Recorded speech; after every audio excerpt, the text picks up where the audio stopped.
இருக்கிறார்கள். அப்ப இந்த மாதிரி சரியான தகவலும் சரியான தவறான தகவலும் கலந்து இருக்கும் பொழுது அதை எப்படி வகைப்படுத்துவது என்பதற்கு ஒவ்வொரு காலகட்டத்திலையும் அறிஞர்கள் பாடுபட்டிருக்கிறாங்க.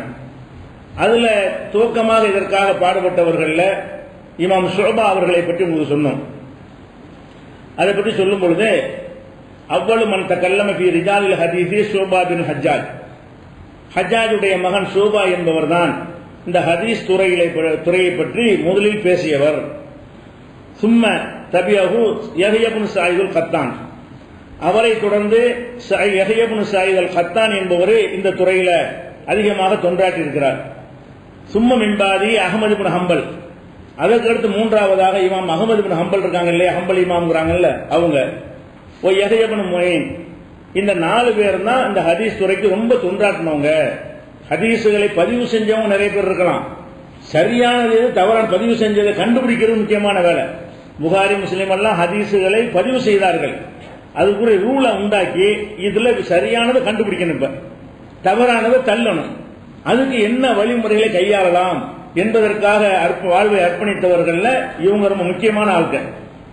இமாம் நஸை அவர்கள் சொல்கிறார்கள், அதாவது மா அகதும் இந்தி மின தாபியின அன்பல மின் மாலிக் இப்னு அனஸின், அதாவது மாலிக் இப்னு அனஸ், மாலிக் இமாம் இருக்காங்க இல்லையா, அவங்கள பற்றி அவங்களுடைய மாணவருக்கு மாணவராக இருந்த நஸை சொல்றாரு, மாலிக் இமாமை விட ஒரு தாபியின்கள்ல ரொம்ப ஒரு கூர்மையான அறிவு படைத்தவரை நம்ம காண முடியாது.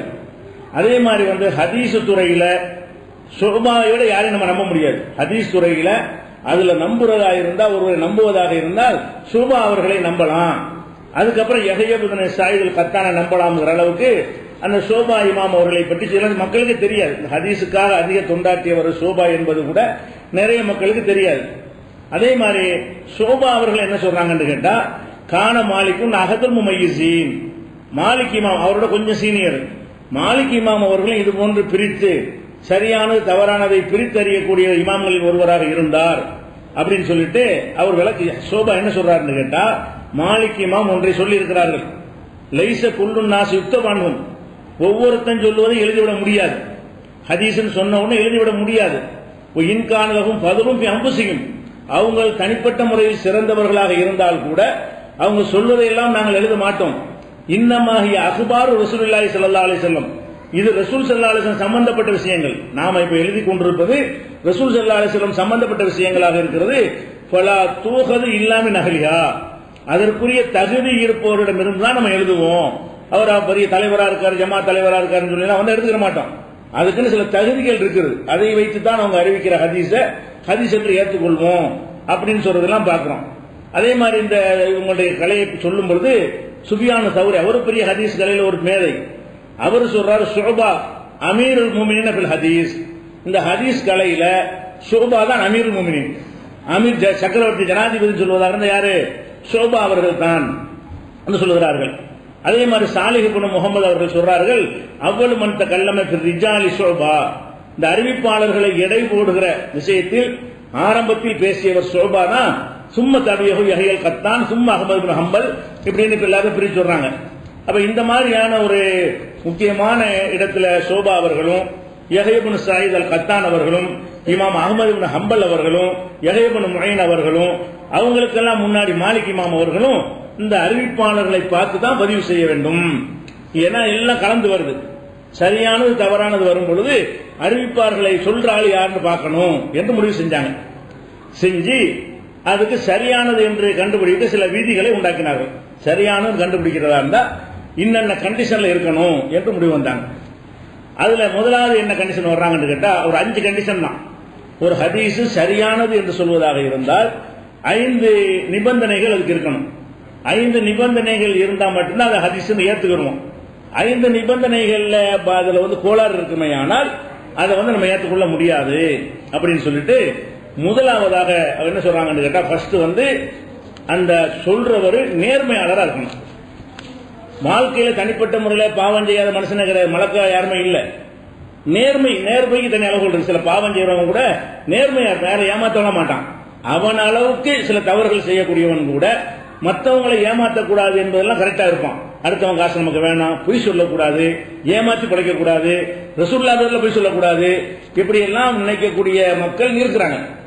அப்ப ஹதீஸ்களில் நல்லவர்கள் சொன்னோன்னே மலக்குமார்கள் நினைச்சிடக்கூடாது. எல்லா மனிதரையும் போல அவங்கள்ட்ட தவறுகள்லாம் இருக்கு. தவறு இல்லாட்டி மனுஷனே இல்ல, தவறுகள் இருக்கலாம். இவங்க எதை கவனிக்கிறாங்கன்னு கேட்டா நேர்மைன்னு ஒண்ணு இருக்கிறது. சிலர் என்னதான் தவறு செஞ்சாலும் அது தவறு ஒத்துக்கணும், ஆமான்றான், அடுத்த மேல போட மாட்டான். அப்படிப்பட்டவங்களாம் இருக்கிறான். அப்ப நேர்மையான ஒருத்தராக இருப்பாரையானால் அவர் ஹதீஸ சொல்வது தகுதியானவர்.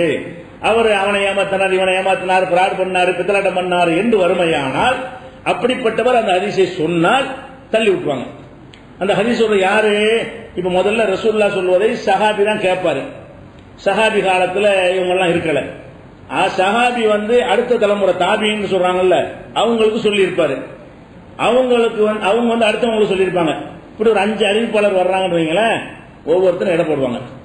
நமக்கு முதல் சொல்றாருல இவர் யாரு, இந்த ஹதீஸ நமக்கு சொல்லக்கூடியவர் நம்பகமான ஆள் தானா நமக்கே தெரியும். நம்ம காலத்துல இருக்கிறதுனால நமக்கு தெரியும்.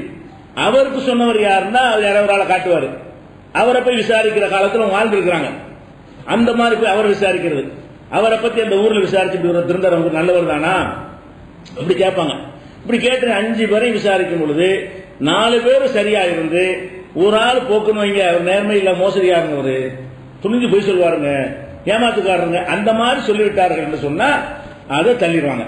அந்த ஹதீஸ ரசூலுல்லாஹ் சொன்னதா சொன்னாலும் எல்லாரும் கலந்துருக்குத, நீ உன்னுடைய நேர்மை என்ன ரசூலுல்லாஹ் சொன்னாங்களா இல்லையாங்கிறத நம்ம வகையில கண்டுபிடிக்க முடியும். ஒரு மனிதன் என்கிற முறையில தவறும் சரியும் கலந்து இருக்குது, அது எப்படி கண்டுபிடிக்கிறது? 2 பேரும் அல்லாஹ்வுடைய ரசூல் சொன்னாங்கன்னு சொல்றாங்க. 2 பேரும் முஸ்லிமா இருக்கிறாங்க. சரியான ஹதீஸ் சொல்றவனும் முஸ்லிமா இருக்கிறான், தவறான ஹதீஸ் சொல்றவனும் முஸ்லிமா இருக்கிறான். தோற்றத்தில் 2 பேருமா நல்லா தான் இருக்கான், தொழுகை நோம்பு எல்லாமே வைக்கக்கூடியவனா இருக்கிறான். ஆனால் அதுல சில பொய் இருக்கும், ஒருத்தன் மை இருக்குன்னா இது எப்படி நம்ம கண்டுபிடிப்பது? அப்ப ரசூலுல்லாஹ்ட்ட போய் கேட்டதும் கண்டுபிடிக்க முடியும். நீங்க இப்படி சொன்னீங்களான்னு அதுக்கு சாத்தியம் இல்லை. அப்ப மனிதர்கள் என்கிற முறையில் நம்ம என்ன செய்ய முடியும்னு யோசிக்கிறாங்க. மனிதன் என்கிற முறையில் நம்ம எதை வச்சு யோசிக்கிறது? அந்த செய்தி உண்மையா பொய்யா என்பதற்கு ஆளை வச்சு தான் முடிவு செய்யணும். அந்த செய்தியை போய் செக் பண்றதுக்கு வாய்ப்பு இருந்தா செக் பண்ணி முடிவு செய்யலாம். ஒரு 2 பேர் சொல்றாங்க, ஒருத்தர் அந்த இடத்துல புதையல் இருக்குங்கிறாரு, நம்ம போய் பார்த்து புதையல் இருக்குன்னு நினைச்சிடலாம், எடுத்து பார்த்துடலாம். புதையல் இருந்துச்சுன்னா அவர் உண்மை சொல்லி இருக்கிறாரு, புதையல் அங்க இல்லைன்னா போய் சொல்லி இருக்கிறாரு.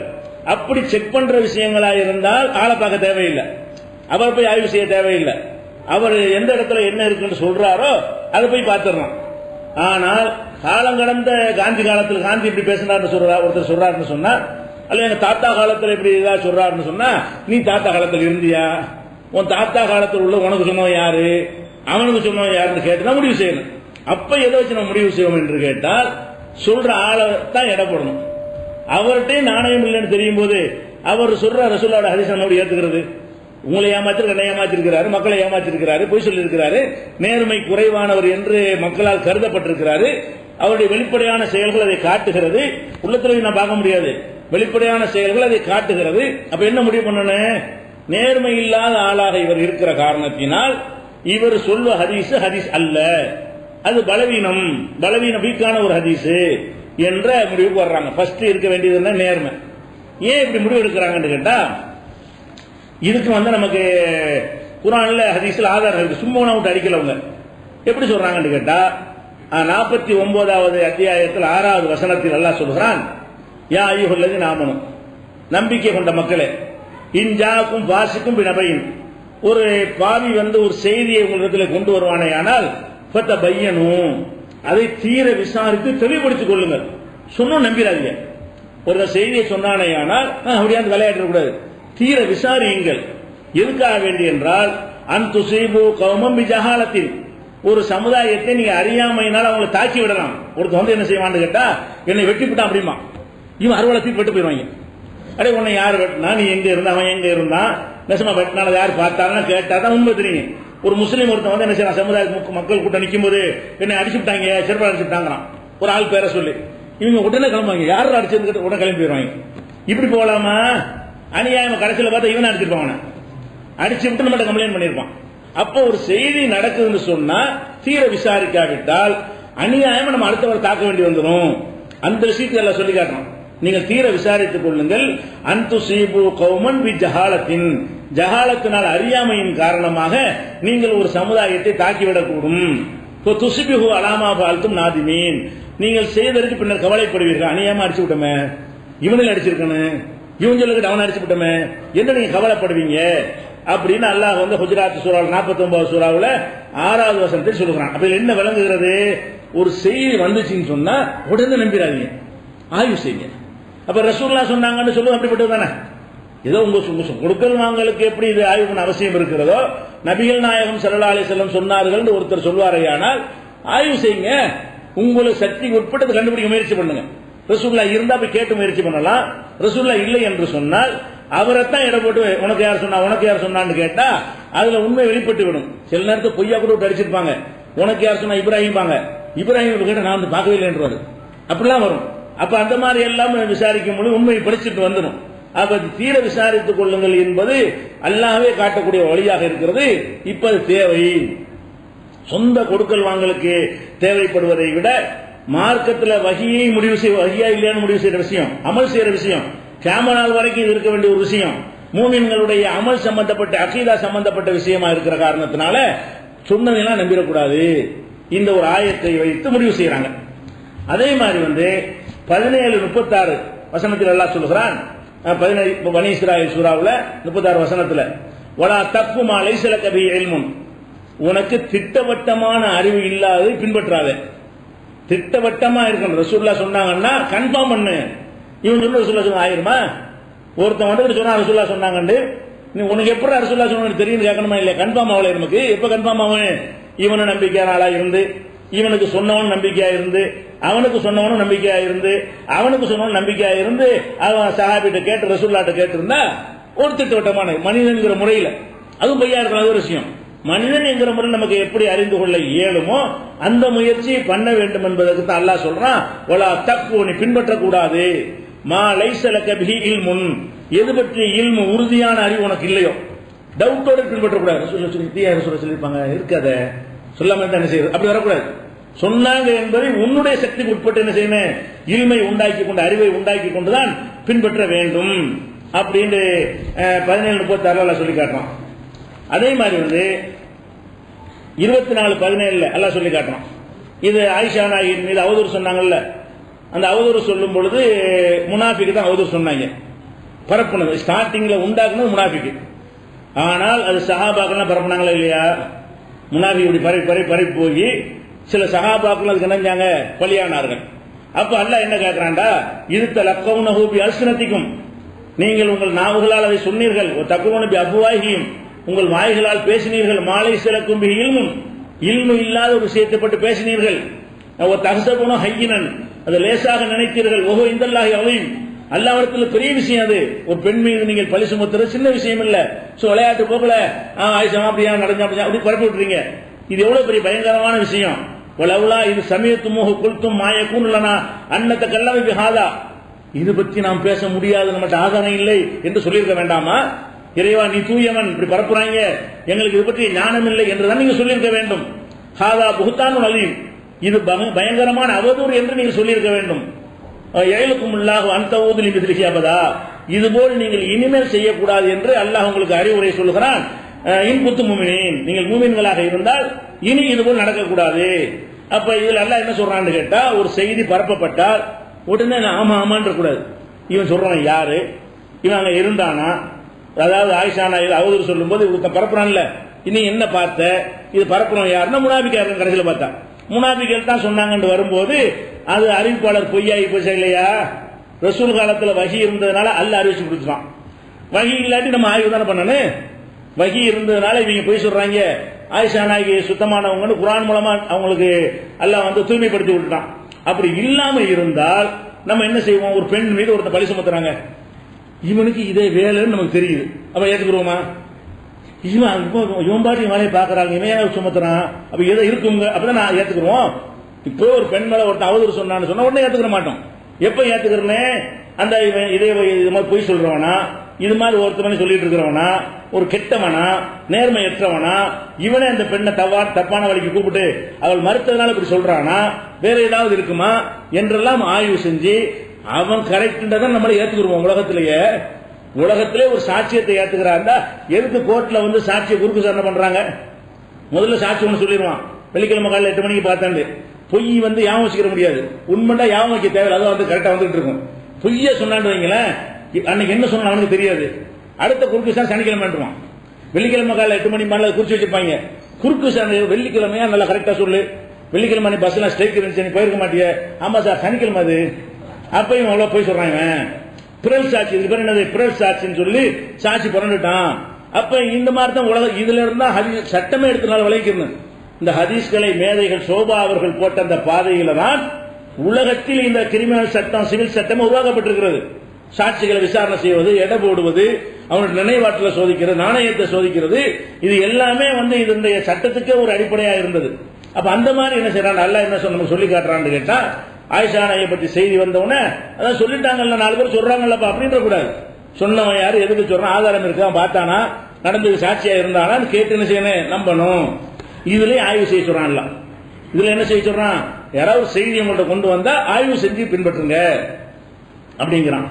அதே மாதிரி வந்து இன்னொரு இடத்துல எல்லாம் சொல்லி காட்டுறான், பெண்களை வந்து கணவன் மனைவி இருக்கிறாங்க, பிடிக்கல, இஸ்லாமிய முறைப்படி எல்லா விதமான முயற்சிகளும் செய்யப்படுகிறது. அவங்களுக்குள்ள இணக்கமா உள்ள எல்லா முயற்சியும் பண்ணி பார்க்கறாங்க, ஒர்க் அவுட் ஆகல. ஜமாத்துல வச்சு பேசி பார்க்கறாங்க, ஒன்னும் சரியா வரல. கடைசியா விவாகரத்து செய்யணும்ன்ற முடிவுக்கு இந்த ஆம்பளை வர்றான்னு வைங்க, புருஷங்காரன் வர்றான். அப்ப என்ன செய்யணும்னு கேட்டா அல்லாஹ் குர்ஆன்ல சொல்றான், வாஷிஹிது, நீங்கள் சாட்சி ஏற்படுத்துங்கள், தவை அத்லி மின்கும், உங்களில் நீதியான இருவரை சாட்சியாக்குங்கள். ஒரு பெண்ணை விவாகரத்து செய்யறதா இருந்தா, நான் இவளை விவாகரத்து செய்கிறேன் சொல்வதற்கு யாரோ ஒருத்தனை சுப்பனை குப்பனை வச்சிட முடியாது. நீதியானவர்கள் இந்த அறியப்பட்ட 2 பேரை கூப்பிட்டு, பொய் சொல்லாதவன் ஒழுக்கமா நடந்தவனை கொண்டாந்து கூப்பிட்டு, உன்னை சாட்சியா வைத்து நான் இந்த விவாகரத்து செய்கிறேன் 2 சாட்சிகளை ஏற்படுத்துங்கன்னு எல்லாம் சொல்றான். 2 சாட்சின்னு முட்டையா சொல்லாம நீதியானவர்கள் சொன்னா என்ன அர்த்தம்? ஆய்வு செய்யணும் அர்த்தம். எல்லாருமே நீதியானவர்களா இருந்தா எதுக்கு இந்த வார்த்தையை சொல்லணும்? அப்ப மனிதர்கள்ல வந்து நீதியா உள்ளவன் இருப்பான், நீதியா இல்லாதவன் இருப்பான். அது நீ கண்டுபிடிக்கணும். நம்ம தான் ஆய்வு பண்ணணும் நீதியானவனை. நம்ம ஆய்வு பண்றதுக்கு ஒரு ரூட் இல்லாட்டி எல்லாம் சொல்ல மாட்டான். நீதியானவனை நியமிங்கன்னு சொன்னா என்ன அர்த்தம்? நம்ம முயற்சிக்கு உட்பட்டு நீதியானவன் கண்டுபிடிக்க முடியும். உண்மையில் நீதியானவன் சொல்ல முடியாது. அல்லாட்ட மனித சக்திக்கு உட்பட்டு இவங்க நல்ல ஆளு, இந்த 2 மோசமான சொல்ல முடியுமா இல்லையா? அப்படியான ஒரு 2 பேரை தேர்ந்தெடுங்கள் என்று தலாக்கு விஷயத்துக்கு சாட்சியை சொல்லும் பொழுது நேர்மையான இருவருங்கிறான். அந்த அதுல தான் சர்த்தாக்குறாங்க, ரவை அதிலின், நேர்மையுடைய அதிலுடைய நீதியுடைய இருவரை சாட்சியாக்குங்கள். அப்ப நீதிங்கிற மனிதர்களை ஒரு சாட்சியாக்கி ஒரு சொல்லை ஏற்றுக்கொள்வதாக இருந்தால் அதுக்கு என்ன வேணும்? ஒரு விவாகரத்து செய்யறான், அந்த சம்பவம் நடக்கு, அதை இவர் சொல்றார், கோர்ட்ல வந்து சொல்றார், விவாகரத்து நடந்தா ஆமா அப்படின்னு சொல்றவர் யாரா இருக்கணும்? ஏன்னா விவாகரத்து செஞ்சு மறுத்துட்ட நாளைக்கு. அதனால என்ன செய்யணும்? 2 சாட்சி வேணும். அந்த சாட்சி எப்படி இருக்கணும்? காசு வாங்கிட்டு பேசவனா இருக்கக்கூடாது, அவனே சாட்சியா இருந்துட்டு ரூபாயை கொடுத்தவன் அப்படிலாம் நடக்கலங்க அப்படின்னு சொல்லக்கூடியவனா இருந்தக்கூடாது. அப்ப கரெக்டா காசுக்கு விட போகாம உண்மையை பேசக்கூடிய ஒருத்தனா இருந்தா தான் அவன் நீதியாளன். அப்ப நீதியான இருவரை சாட்சியாக்குங்கள் என்று அல்லாஹ் சொல்வது 65வது அத்தியாயத்தில் 2வது வசனத்தில் சொல்லி காட்டுகிறான். அப்ப இதுல நம்ம என்ன வழங்குறோம்? மனிதர்களை சாட்சியை வைக்கும் போது கூட எவனையாச்சும் 2 பேரை வச்சிடாதீங்க. மனிதன்ல 2 வகை இருக்கிறாங்க. நீதியானவன் சிலர் இருக்கிறாங்க, நீதியற்றவர்கள் சிலர் இருக்காங்க, நேர்மையானவர்கள் நேர்மையற்றவர்கள் இருக்கிறாங்க. நீங்க ஒரு சாட்சிக்கு தேர்ந்தெடுக்கும் பொழுது ஒரு குறைந்தபட்ச நேர்மை உடையவர்களாக என்ன செய்யணும்? நீங்க தேர்ந்தெடுத்துக் கொள்ளுங்க அப்படின்னு அல்லாஹ் சொல்வதில் இருந்து நேர்மையானவர்கள் நேர்மையற்றவர்கள் என்று பிரித்துத்தான் சிலதை முடிவு செய்ய வேண்டும். சில விஷயங்களை கண்டுபிடிப்பதற்கு அவசியம். இதெல்லாம் அந்த சோபா அவர்களுடைய அந்த அறிஞர்களுடைய குழுவில் ஆராய்ச்சியில் இதெல்லாம் ஆதாரம் வைக்கிறார்கள். அதே மாதிரி வந்து ஒருத்தன் இஹ்ராம் கட்டிருக்கான்னு வைங்களேன், இஹ்ராம் கட்டிக்கிட்டு இருக்கும் பொழுது வேட்டையாடக்கூடாது. ஹஜ்ஜிக்கு உம்ராவுக்கு இஹ்ராம் கட்டிருக்கீங்களேன், இஹ்ராம் கட்டிருக்கையில வேட்டையாடக்கூடாது. கொக்கு குருவிகள்லாம் இருக்குல்ல, கோழியெல்லாம் அறுத்து சாப்பிடலாம், அது வேட்டை பிராணி கிடையாது. வீட்டில் வளர்க்கிற பிராணிகள் ஆடுகள் அறுத்து சாப்பிடலாம் சம்பந்தம் இல்லை. காட்டில் இருக்கிற மான்கள், கொக்கு, இந்த மாதிரி புறாக்கள், இது மாதிரி விஷயங்கள் என்ன செய்யக்கூடாது? வேட்டையாடக்கூடாது. ஒருத்தன் வேட்டையாடினான், அதுக்கு என்ன பரிகாரம்? தெரியாமையோ ஏதோ ஒரு வேட்டையாட்டான்னு வைங்களேன், சட்டம் தெரியாம கூட எத்தனை வருவாங்க, ஒரு கொக்கு நிற்கிறது சுட்டு விட்டான், ஏதோ ஒரு வேட்டைக்கல்ல வச்சு அடிச்சுட்டான்னு வைங்களேன், இப்படி வேட்டையாடிட்டான்னு சொன்னா அதுக்கு என்ன செய்யணும்னு கேட்டா, அதுக்கு நிகரான அந்த எதை வேட்டையாடினானோ அதுக்கு நிகரான கால்நடைகள், ஆடு மாடு ஒட்டகத்துல அதுக்கு நிகரானது எது இந்த மூணுக்குள்ள பார்க்கணும். அவன் எதை வேட்டையாடினாலும் இந்த மூணோட ஒப்பிட்டு பார்த்து எது அதுக்கு நெருக்கமானதா வருதோ அதை வந்து என்ன செய்யணும், வந்து குர்பானி கொடுக்கணும். இப்போ கொக்கு வேட்டையாடுறோம், கொக்குக்கு பதிலாக இன்னொரு கொக்கை கொடுக்க முடியாது. இந்த ஆடு மாடு ஒட்டகம் மூணுல தான் தேர்ந்தெடுக்கணும். இந்த மதிப்புக்கு ஒட்டகம் ரொம்ப ஓவரா இருக்கு, மாடு ரொம்ப ஓவரா இருக்கு, ஆடு வச்சுக்கிறோம் அப்படின்னு சொல்லிட்டு ஒரு ஆட்டை கொடுக்கான்னு சொல்லுவாங்க. குறைஞ்சது ஆடு, சின்ன சிட்டுக்குருவி வேட்டையாடினா ஆடு கொடுத்துருவாங்க. ஆனா இதை சொல்லும் அல்ல என்ன செய்யறான்னு கேட்டா, கொஞ்சம் மாக்கும் பிகி தவா அதுலயும் இருக்கும். இது கண்டவட்டையும் பேசாத, நேர்மையான ரெண்டு பேரும் கேளு. அவன் அலசி ஆராய்ச்சி அல்லாவுக்கு பயந்து நீ வேட்டையாடின அந்த மானுக்கு எது ஈக்குவலானது, மானு ஆடு சமமான ஒரு இடம் உள்ளதா இருந்தா கூட மதிப்புல வந்து மானு கூட தானே ஒட்டகத்தை கூட சொல்லிடுவாங்க. நீ வேற வண்டியை கட்டி ஆட்டை கொடுத்துருவான். நீ வேட்டையாடினது மானு, அந்த சைஸுக்கு ஆடு போது 200 எனக்கு கொடுத்துட்டு போப்பா, நீ ஆட்டை கொடுத்துட்டு போப்பான்னு 10 கொடுத்துட்டு போயிடுவான். அப்ப அவர் நேர்மையான இருந்தா என்ன செய்வான், அல்லாவுக்கு பயந்து மானுங்கிற ரொம்ப விலை மதிப்பு உள்ளது, அப்ப அதுக்கு ஈக்குவல் வச்சுக்கிறாங்க, ஒட்டகத்தை வைக்க முடியும், அதனால ஒட்டகத்தை கொடு அப்படின்னு அவர் சொல்லுவார். உதாரணத்துக்கு சொல்றேன். அப்ப பல விஷயங்களை மார்க்கெட் நிலவரம் எல்லாத்தையும் அறிந்தவராகவும் அதுல நேர்மை உள்ளவராகவும் 2 பேரை வச்சுக்கிறங்க. இந்த சின்ன ஒரு விஷயத்தை முடிவு செய்யறது கூட யாரோ 2 பேர்த்த கேளுங்கன்னு சொல்லாம நேர்மையானவர்கள் அறியப்பட்டிருப்பாங்கல்ல, அப்படி ஒரு 2 பேரை பிடிச்சி இந்த மாதிரி நான் செஞ்சுட்டாங்க, இதுக்கு ஈக்குவலா எதை நீங்க கருதுறீங்க, நான் ஒரு வேட்டையாடிட்டேன், இது ஆடு மாடு ஒட்டகத்துல இதுக்கு பதிலாக நான் என்ன கொடுத்தா சரியா வரும்னு நினைக்கிறீங்க அப்படின்னா அவங்க நேர்மையான முறையில் அலசி ஆராய்ச்சி என்ன செய்வாங்க, ஏதோ ஒண்ணு சொல்லுவாங்க, அதை ஏத்துக்கலாம். அப்ப இதுல சொல்லும் போது எல்லாம் என்ன சொல்றான்னு கேட்டா, இது 595 இருக்கிறது ஜவா அதுலயும் இருக்கும். உங்களுக்கு நீதியான இருவர்கிட்ட என்ன செய்யுங்க, தீர்ப்பளிக்க கேளுங்க. அந்த நீதியான இருவர் சொல்றபடி என்ன செய்யுங்க, அதை அந்த பரிகாரத்தை செஞ்சிருங்க. இதுல நீதி எல்லாம் வலியுறுத்துறான். அதே மாதிரி வந்து 2 பேரும் ஒரு பிரயாணம் பண்ணி போறாங்க, மௌத்து வருது, வசியத்து செய்யறான். 2 பேர் பிரயாணம் பண்ணி போறாங்க, மரண நேரம் ஆச்சு. அப்ப தன்னுடைய சொத்துக்கள்லாம் ஊர்ல இருக்கும், அதை போய் சொல்ல முடியாது, எழுதி வைக்கவும் முடியாது. அந்த காலத்துல பிரயாணத்தில் 2 பேர் கூட வர நண்பர் என்ன செய்யறாரு, அவர்கிட்ட வந்து சாட்சியாக்கி வசியத்து செய்யறான்னு வைங்களேன். அப்ப எல்லாம் என்ன செய்யறான்னு கேட்டா, ஒரு 2 பேர் கூப்பிட்டு வச்சு வசியத்து பண்ணணும். 2 பேரை வச்சு என்ன செய்யணும், வசியத்து பண்ணணும். எவனாச்சும் 2 பேர் வச்சிடக்கூடாது, அவனுக்கு வசியம் செஞ்சா சொல்லிடுவான் போய், அவன் எப்படிப்பட்டவனா இருக்கணும், நேர்மையான 2 பேரா இருக்கணும்.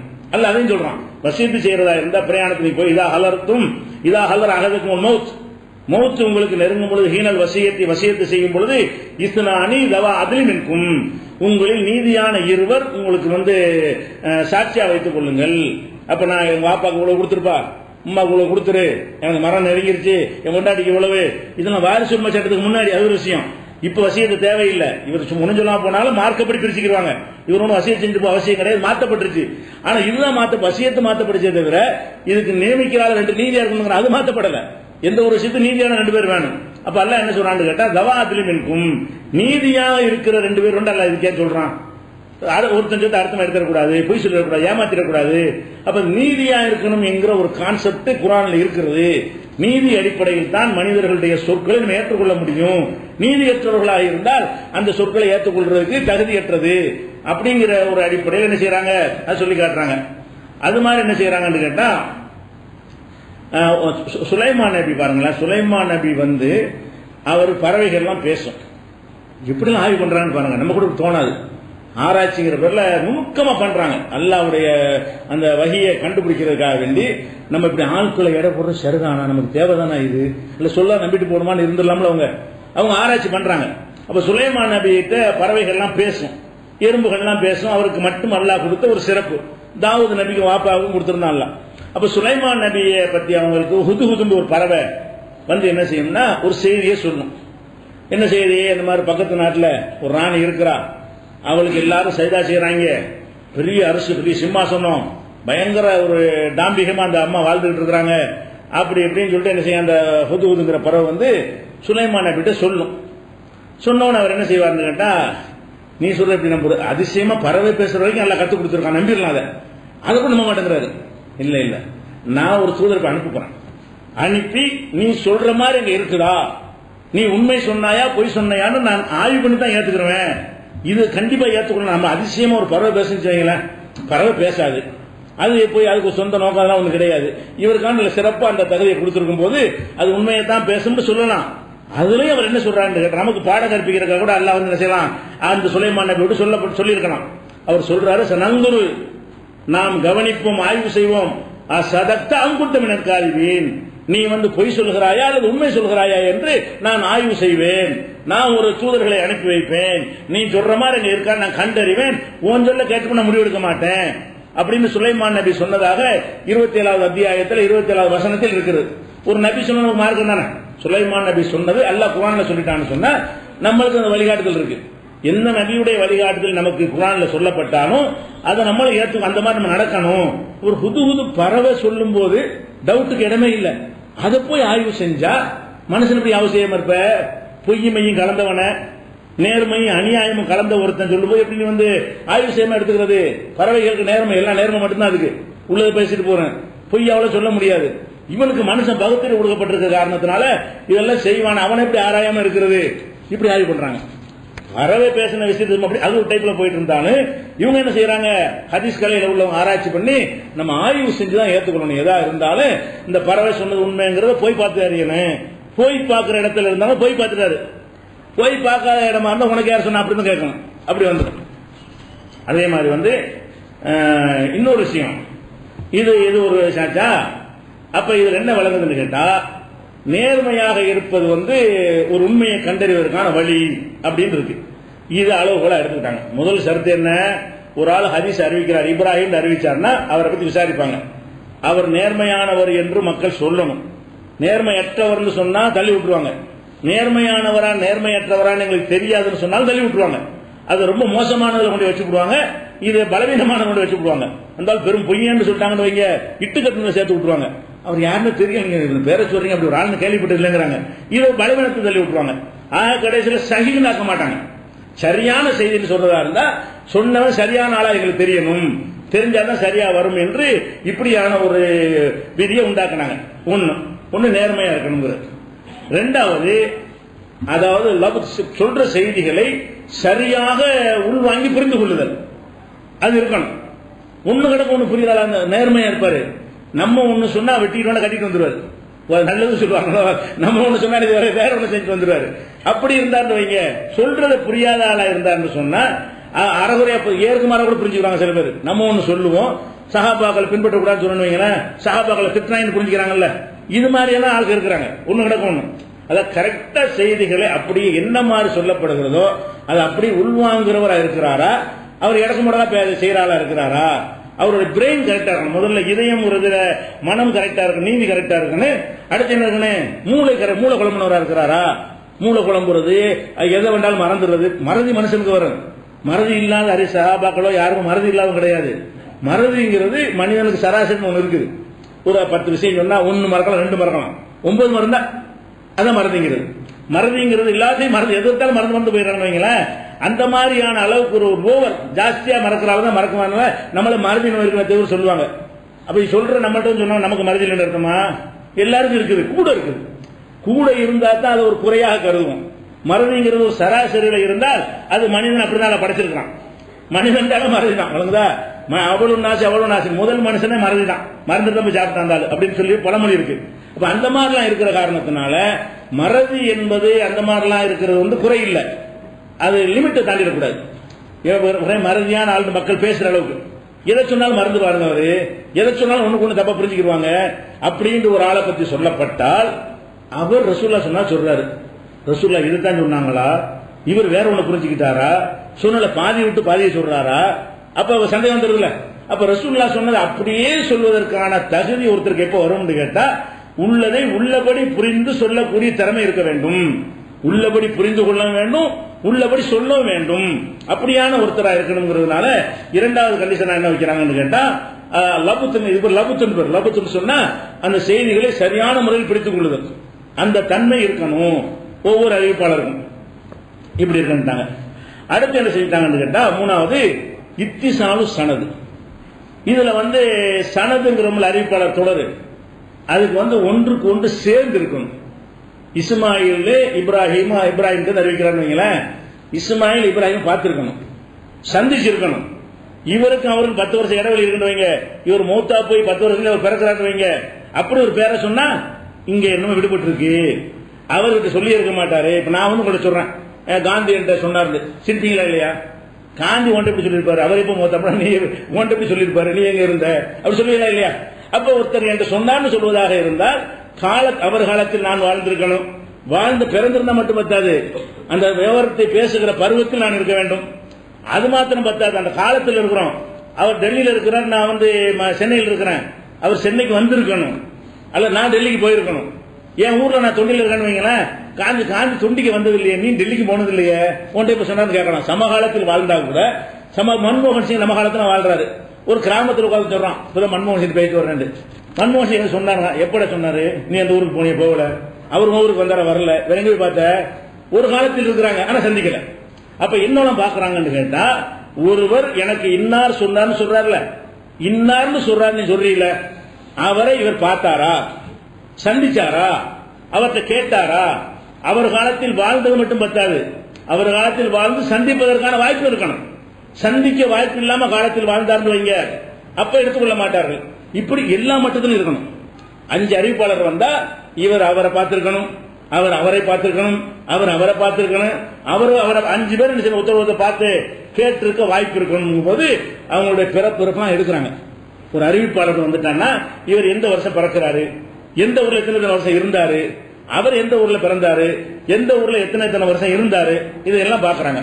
அப்ப இந்த மாதிரி வரும்போது இத்திசாலு சனதுன்னு சொன்னா அந்த அறிவிப்பாளர் தொடர் வந்து ஒன்னோட ஒன்று சம்பந்தப்பட்டு இருக்கணும். 5 பேர் சொல்றாங்க, இஸ்மாயில், இப்ராஹிம், முஸ்தபா, காதர் பாச்சான்னு வச்சுக்கிறோமே. 4 பேர் வழியாக ஒரு ஹதீஸ் சொல்லப்படுது. இஸ்மாயில் இப்ராஹிம் சொன்னார், இப்ராஹிம் முஸ்தபா சொன்னார், முஸ்தபா காதர் பாச்சா சொன்னார்னு வருது.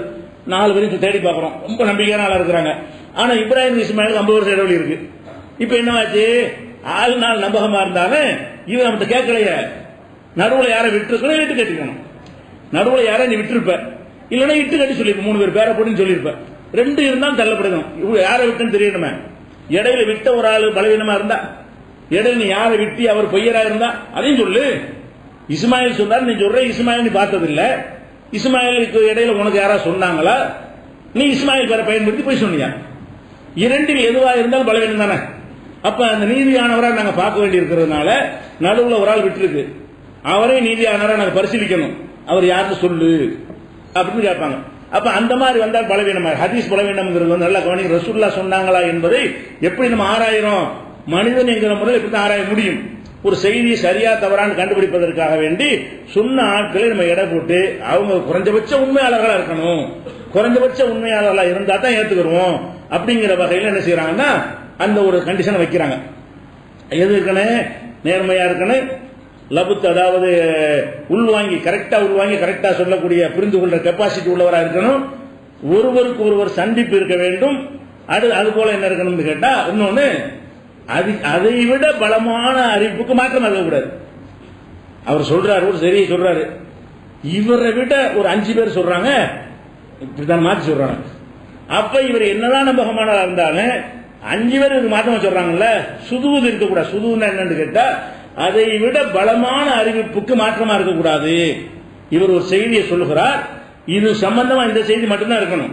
இவர் எதை இருக்குங்கிறாரோ அதை இல்லைன்னு 3 பேர் சொல்றாங்க, ரசூலுல்லாஹ் சொன்னதாக. அப்ப நம்ம ஒரு ஆளை ஏத்துக்கிறோம், 3 பேர் ஏத்துக்கிறோமா? இவரு நம்பகமானவர், 3 பேர் நம்பகமானவர். இவர் நம்பகமான ஆள் தான், 3 பேர் நம்பகமான ஆளுக்க. 3 பேர் சொல்றாங்க இப்படி நடக்கவே இல்லைன்னு. இவர் எது நடக்கல, அதே நாளில், அதே டேட்ல, அதே வருஷத்தில் வெவ்வேறு டேட் நடந்துருச்சான்னு வந்தா பிரிச்சுக்கலாம், பிரிச்சு பார்ப்போம். இவர் வேற ஒரு டேட்ல உள்ள சொல்றாரோ, அவர் வேற ஒரு நாள் நடந்த சொல்றாரோ, வேற பொருளுக்கு நடந்திருக்குமோ ஆய்வு பண்ணுவாங்க. எல்லாம் பண்ணிட்டு 2 பேரும் ஒரே டேட்டில், ஒரே நாளில், ஒரே சபையில் நடந்த விஷயத்தை தான் இவர் இருக்குங்கிறார், இவர் இல்லைங்கிறாரு. இவர் இருக்குன்னு சொல்றாரு, அவர் இல்லைங்கிறார். இப்படி வந்தா என்ன செய்யணும், இவருடைய எல்லா தகுதியும் கரெக்டா இருந்தாலும் அதை விட அதிகமானவர்களுக்கு மாத்தமா பேசுறாரு. இவர் பேசுற பேச்சு இதை விட வலுவான ஒரு ஆதாரத்துக்கு முரணாக இருக்கிறது. வலுவான ஆதாரத்துக்கு முரணாக என்ன செய்வீங்க?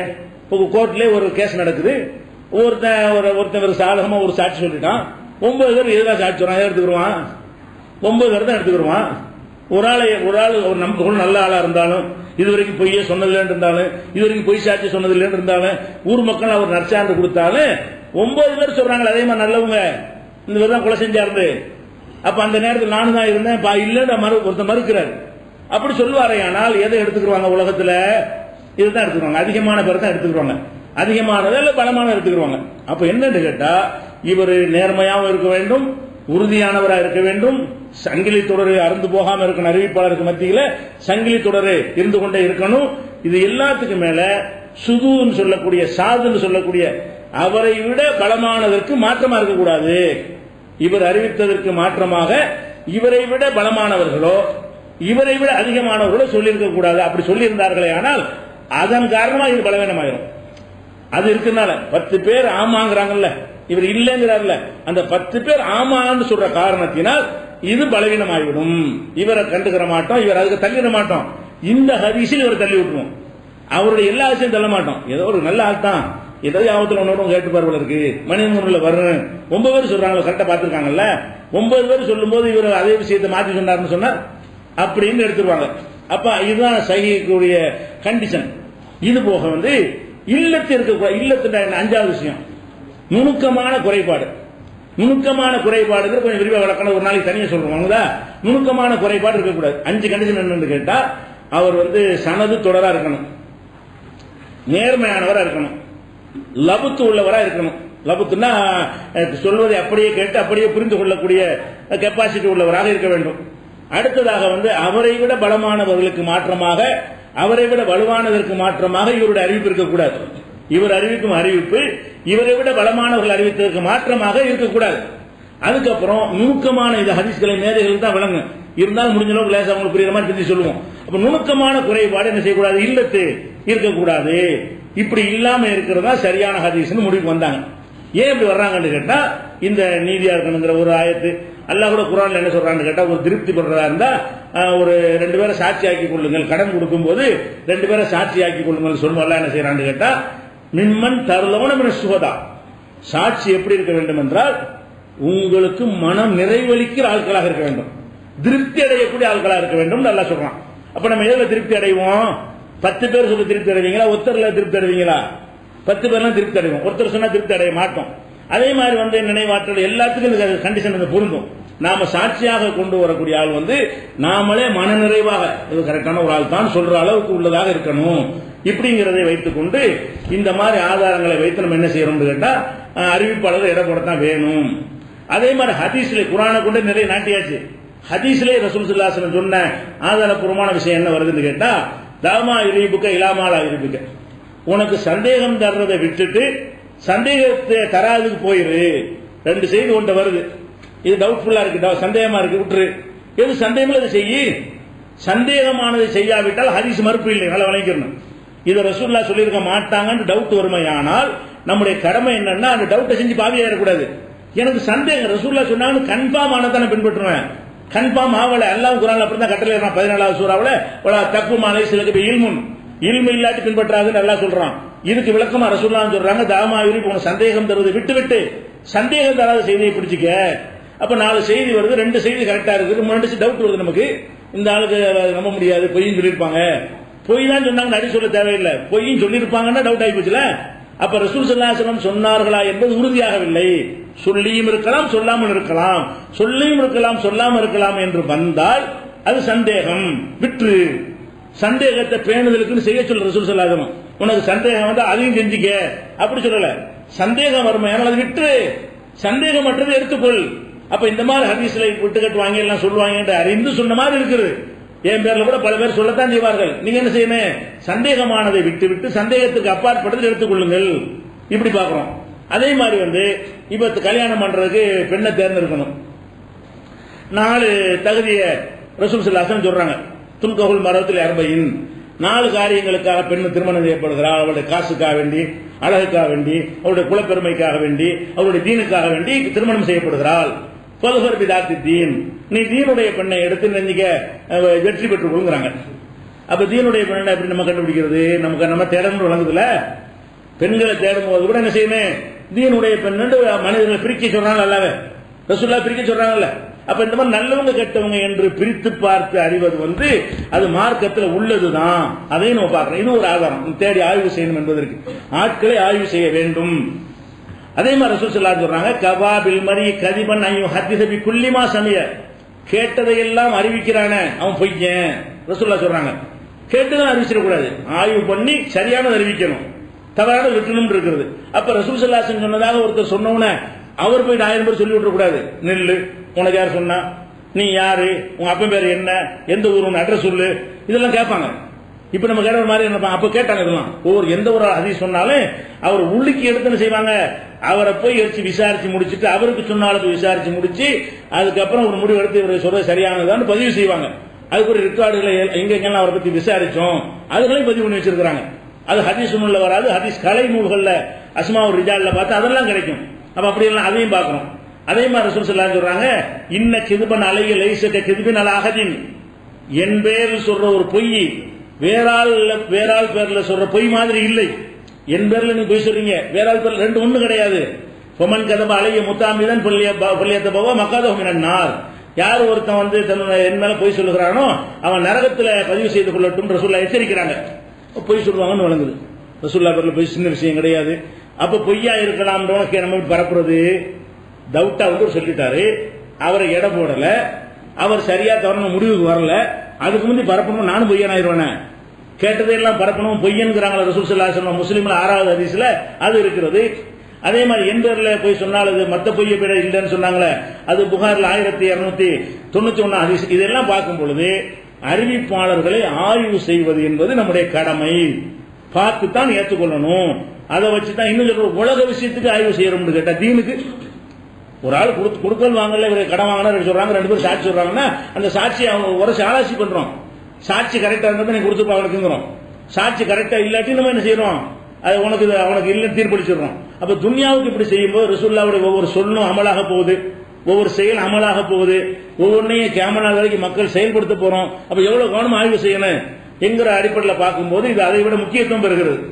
அதே நேரத்தில் ஒன்னு நல்லா விளங்கிக்கிறேன்னு, இப்போ ஒருத்தர் பலவீனமானவர், அவர் சரி இல்லாத ஆள் அப்படின்னு சொல்றாங்கன்னு வைங்களேன், அல்ல ஒருத்தர் சரியான ஆள்னு சொல்றாங்கன்னு வைங்களேன், அதுக்கு அர்த்தம் நிஜமாக சரியான ஆள் அர்த்தம் கிடையாது. ரொம்ப பலமான ஆள் அப்படின்னு சொல்றாங்கன்னு வைங்களேன், அதுக்கு என்ன அர்த்தம், அட நாங்க பார்த்த வகையில் பலமா அதை எங்களுக்கு முடியும், எல்லா இடத்துல கெட்டவராகவும் இருக்கலாம். இந்த அறிவிப்பாளர்கள் இவர் மாதிரி ஒரு ஆள் இல்லைன்னு சொன்னாங்களே அதுல எத்தனை பேர் நரகத்தாளா இருப்பாங்கன்னு எல்லாருக்கும் தான் தெரியும். வணங்குதா, அறிவிப்பாளர் இவரெல்லாம் சரியில்லைன்னு தள்ளி இருப்பாங்களே அதுல எத்தனை பேர் சொர்க்கவாசியா இருப்பாங்க எல்லாருக்கும் தான் தெரியும். ஆனா அது நம்ம குற்றமாகாதீங்க. நபிகள் நாயகம் ஸல்லல்லாஹு அலைஹி வஸல்லம் அவங்களே நமக்கு சொல்றாங்க, நீங்க 2 பேர் கேஸ் கொண்டு வர்றீங்க, ஒருத்தர் நல்ல வாதம் வைக்கிறாரு, ஒருத்தருக்கு வாதம் வைக்க தெரியல, நான் அவருக்கு சார்பா தீர்ப்பளிச்சு விடுறேன். யார் நல்ல வாதம் வைக்கிறாரோ உண்மையில் இவருக்கு சொந்தம். அது யாருக்கு நல்ல வாதம் வைக்க தெரியலையோ அவர் தான் பொருளுக்கு சொந்தக்காரர். ஆனா நல்ல வாதம் வைக்க தெரிஞ்சவர் தன்னுடைய பொருள் மாதிரி அற்புதமா பேசி வாதத்தை வைத்து என்னையே நம்ப வைத்து தனக்கு சாதகமாக தீர்ப்பை பெற்று விடுவார். நான் மனிதன் சொல்லி விடுவேன், அங்க மாட்டிக்கிடுவேன். இப்படித்தான் ரசூலுல்லாஹ் எச்சரிச்சாங்க. அப்ப ரசூலுல்லாஹ் மதிப்பிட்டு வேணா நல்ல வேண்டு செஞ்சா பொய்யா போயிருத. ரசூலுல்லாஹ் ஒரு ஆள் இவனா கரெக்டா தீர்ப்பளிக்கிறாங்க, அவன் பொய்யனா போய் அங்க நிக்கிறான, நரகத்துக்கு கொல்லிக்கட்டையா போயிடுறான. அந்த மாதிரி இருக்கும் பொழுது இந்த ஹதீஸ்களை மேதைகள்லாம் யாரை பத்தி உயர்வா சொன்னாலும் சரி அது மறுமையுடைய தீர்ப்பு அல்ல. மறுமையில் சொர்க்கத்துக்கு போன நல்லடியார்கள் தீர்ப்பு கிடையாது. நமக்கு ஹதீஸை முடிவு செய்யணும், நம்ம அமல் செய்ய வேண்டி இருக்கிறது. மனிதன் என்கிற முறையில் மனிதனை வச்சு ஆலோசனை முடிவு செய்ய வேண்டும். இந்த ஹதீஸை எடுத்துக்கொள்வதற்கு தான் இதை பற்றி பேசுகிறோமே தவிர அவங்களுக்கு மறுமைக்கு சர்டிபிகேட் கொடுக்கிறது அல்ல. சஹீஹான ஆட்கள் பூரா நல்லவர்கள், லைஃபான ஆட்கள் எல்லாம் கெட்டவர்கள் கிடையாது அப்படின்னு இவர்கள் மதிப்பிடுறாங்க. அப்படின்னு இந்த அறிஞர்கள் மனிதர் என்ற முறையில் தங்களுக்கு கிடைத்த சான்றுகளை வைத்து மதிப்பிடுகிறார்கள். அதுதான் நம்ம எடுத்துக்கொள்ள முடியும், வேற இல்ல, வேற வழி இல்ல, இருப்பதை கொண்டுதான் தீர்ப்பளிக்க முடியும். இதுதான் விலகிக் கொள்ளணும். அதுதான் என்ன செய்யறேன்னு கேட்டா அது எழுதிட்டாங்க. ஹதீஸ் கலையில் என்ன எழுதுறாங்கன்னு கேட்டா, ஒரு ஹாதா சஹீஹுன் என்று சொல்லப்பட்டால், இது சரியான ஹதீஸ் என்று சொல்லப்பட்டால் அந்த அர்த்தம் என்ன நல்லா விளங்கிக் கொள்ளுங்கள். அர்த்தம் என்ன என்றால் இந்த 5 கண்டிஷன் இருக்கு, அர்த்தம் வேற ஒன்றும் கிடையாது. ஹதீஸ் சஹீஹ்னு அர்த்தம் அவர் நேர்மையானவர் மக்கள் எல்லாம் சொல்றாங்க, அவர் நல்லா கரெக்டா மனப்பாடம் உள்ளவர்னு சொல்லிவிட்டாங்க, சனது கரெக்டா இருக்குது, அவரை விட பலமான ஆளுக்கு மாற்றமா அறிவிக்கல, நுணுக்கமான குறைபாடும் இல்லை, அவ்வளவு அர்த்தமே தவிர அவர் மக்துவான் பி நஃப்ஸில் அம்ரி, உண்மையில் அப்படிப்பட்டவர் அவர் இருக்கிறார் அர்த்தம் கிடையாது.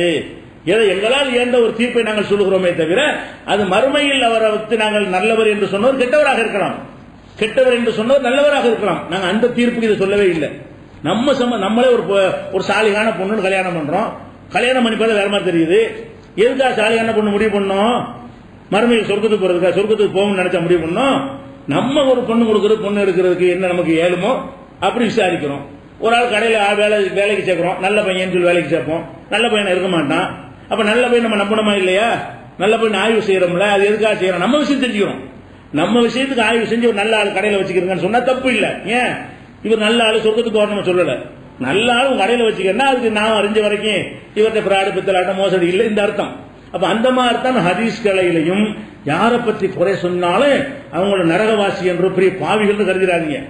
யாரை பத்தி நிறைய சொன்னா சோபாவே சொல்றாங்க, இமாம்னு சொல்றாங்க அப்படின்னு அன்றைய மக்கள் கருதுனாங்க. அவ்வளவுதான் இருக்கு அப்படின்னு அவர் நடந்திருக்காரு, வெளி உலகத்தில் அப்படி நடந்திருக்கிறார், அவ்வளவுதான். யாரை பத்தி சொன்னாலும் சரி, அது புகாரியா இருக்கட்டும் முஸ்லீமா இருக்கட்டும், யாரை பத்தி சொன்னாலும் சரி வெளி உலக மக்களால் நல்லவர்களாக கருதப்பட்டிருக்கிறார்கள், அவ்வளவுதான் அதுக்கு அர்த்தமே தவிர அல்லாஹ்வுடைய தீர்ப்பை சொல்வதற்காக இந்த ஹதீஸ்களை உருவாக்கப்படவில்லை என்பதை அந்த விதியில அவங்க எல்லாம் என்ன செஞ்சிட்டாங்க, எழுதி வச்சுட்டாங்க. இன்னும் சொல்ல போனா இப்ப நம்மளே பார்த்தோம், அந்த ஒருத்தர் லா இலாஹ இல்லல்லாஹ்னு சொன்னவன கொண்டு விடுவார்ல, உசாமா என்ன செஞ்சிருவார், லா இலாஹ இல்லல்லாஹ்னு சொல்லியும் பிறகு உயிரை காப்பாத்துறதுக்காக முதல்ல சொல்லியிருக்கிறேன், ஒரு 10 நாள் உரை நினைக்கிறேன், லா இலாஹ இல்லல்லாஹ் யுத்தத்தில் வரும்போது லா இலாஹ இல்லல்லாஹ்னு சொல்லி விடுவாரு, உயிரை காப்பாத்துறது நீ சொல்றேன்னு சொல்லிட்டு போட்டு சொல்லிடுவாங்க. அப்ப ரசூலுல்லாஹ் என்ன செய்வாங்க, உள்ளத்தை பிளந்து பாத்தியா சொல்லிட்டாங்க லா இலாஹ இல்லல்லாஹ், வெளியுள்ள நீ பாரு, உள்ளத்துல அப்படி இருப்பார், நீ எப்படி தீர்மானிக்கிற?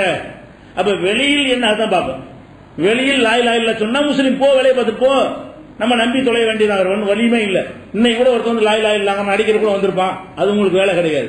உங்க கடமை என்ன, அவனை ஏற்றுக்கொள்ள வேண்டியது, அல்லாஹ் பாத்துக்கிறோம், அவன் உண்மையான முஸ்லீமா இருக்கணும் இல்லையாண்டு அதுக்கு தீர்ப்பு அல்லாஹ் பாத்துக்கிறோம், இதுதான் நம்ம கடமை, இப்படிதான் தீர்ப்பளிக்க வேண்டும். ஹதீஸ்ல என்ன இருக்குது, இது இந்த ஹதீஸ் வந்து புகாரில் 287 இருக்குது.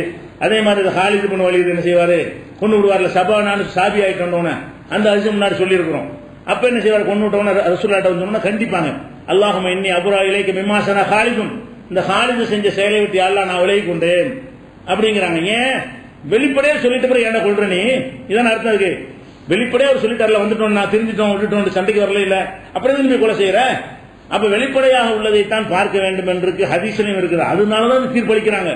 நாங்கள் எதற்கு இந்த தீர்ப்பு அளிக்கிறோம் என்று கேட்டால், மறுமையில யார் யார் சொர்க்கவாசி நரகவாசிங்கிறதுக்கு நாங்கள் அளிக்கவில்லை, புறம் பேசுறதுக்கு அளிக்கவில்லை, வேற எதுக்கு அளிக்கிறோம், எங்க இபாதத்தை காத்துக் கொள்வதற்காக வேண்டி இவர் நல்லவரா கெட்டவரான்னு நாங்க முடிவு செய்யறோம், எங்களுக்கு ஏன்ற அளவுக்கு.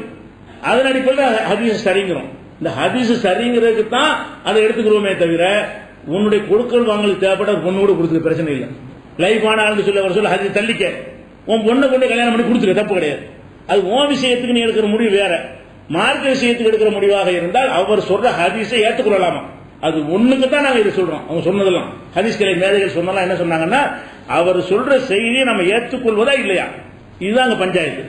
அது மாதிரி இதை பார்க்கிறோம். அதே மாதிரி என்ன செய்யறாங்கன்னா, ரசூல் ஸல்லல்லாஹு அலைஹி வஸல்லம் வந்து இன்னொரு ஹதீஸ் சொல்றாங்க, அந்த இது ஹதீஸ் இருக்கிற, அதாவது வழக்கு கேட்டு வருவாங்க, தப்பா தீர்ப்பளிப்பேன்னு சொல்லுவாங்கல்ல, அது புகாரில் 2458 ஹதீஸில் இருக்கிறது. அப்ப இது மாதிரியான ஹதீஸ் எல்லாம் வைத்து பார்க்கும்போது வெளிப்படையாக வைத்து தான் நம்ம தீர்ப்பளிக்க வேண்டும், உள்ளுக்குள்ள உள்ளதை பத்தி இல்லைன்னு நினைக்கிறோம். அடுத்து இன்னும் ஒரு கேள்வியை பரவலாக கேட்பாங்க அந்த அறிவிப்பாளர்கள் பேசும்போது, அவர் பொய்யர், இவர் அப்படிப்பட்டவர் இப்படிப்பட்டவர், மூத்தானாலும் பேசலாமா, அறிவிப்பாளரை பத்தி புறம் பேசலாமா, ஒரு மனிதனை புறம் பேச நியாயம் தானா? யாருக்கப்பா இன்னைக்கு ஹதீஸ் லைஃப்னு சொன்ன உடனே இன்னமும் புதுசா நம்ம தான் ஃபர்ஸ்ட் சொல்ற மாதிரி நினைத்துக் கொண்டு இப்படியான வாதத்தை இன்றைக்கு உள்ள அறிவியல்கள் வைத்துக் கொண்டிருக்கிறார்கள். ஆனால் உண்மையில் பார்த்தீர்களேயானால் இவர்கள் யாரையெல்லாம் மதிக்கிறார்களோ அவங்க அத்தனை பேர் செஞ்சிருக்கிறாங்க. இப்ப நம்ம பூசை நினைச்சிட்டாங்க ஹதீஸ் லைஃப் ஆனால் நம்மள சொல்றோம், இவர்கள் மதிக்கிற ஹனபி இமாம்கள், ஷாஃபி இமாம்கள், மாலிக் மதுரை இமாம்கள், ஹம்பலி மதுரை இமாம்கள், இவங்க தான் அந்த வேலையை செஞ்சது. அறிவிப்பாளர்களை எடை போட்டு இவன் சரியில்லை அவன் சரியில்லைன்னு பிரச்சனை ஆரம்பிச்சது அவங்க தான். அவங்க செஞ்சு கரெக்டா இருக்கிறதுனால நம்மளும் ஏத்துக்கிறோம். இவனுக்கு அந்த ஹதீஸ் பலவீனமா அனைத்து சாதகமா இருக்குல்ல, சம்பாதிக்க உதவுதுல, அதுல கை வைக்கிறாங்களே, அறிவிப்பாளர் சரியில்லைங்கிறாங்க, அவர் சரியில்லை இவர் சரியில்லைங்கிறாங்க, அப்படி நாங்களா சொல்றோம் கிடையாது. ஆனா இப்படி செய்யலாமான்னு அந்த காலத்துல சர்ச்சையா இருக்குது, இப்படி புறம் பேசலாமான்னு சொல்லி. அப்ப அதுக்கு என்ன கேட்கறாங்கன்னா, அது ஒருத்தர் வந்து கேட்கிறாரு, அந்த இமாம்கிட்டே கேட்கறாங்க. எப்படி கேட்கறாங்கன்னா, அகமது இப்னு ஹம்பல்ட்ட ஒரு அபு ஜாஹித், அபு துராபு ஜாஹித், ஜாஹித்னா ரொம்ப அப்ராணி துறவி, அவர் அந்த மாதிரி வேஷம் போட்டவங்க இருந்தாமல் அவன் வந்து கேட்கறான். அந்த எப்படி கேட்கறான்னா, யா ஷேக் லா தக்தபில் உலமா, உலமாக்களை பற்றி புறம் பேசாதே, அந்த அறிவிப்பாளர் சரியில்லைன்னு பாடம் நடத்துறாரு. அங்க எந்திரிச்சு கேட்கிறாரு, லா தக்தபில் உலமா, உலமாக்களை கீபத்து பேசாதே.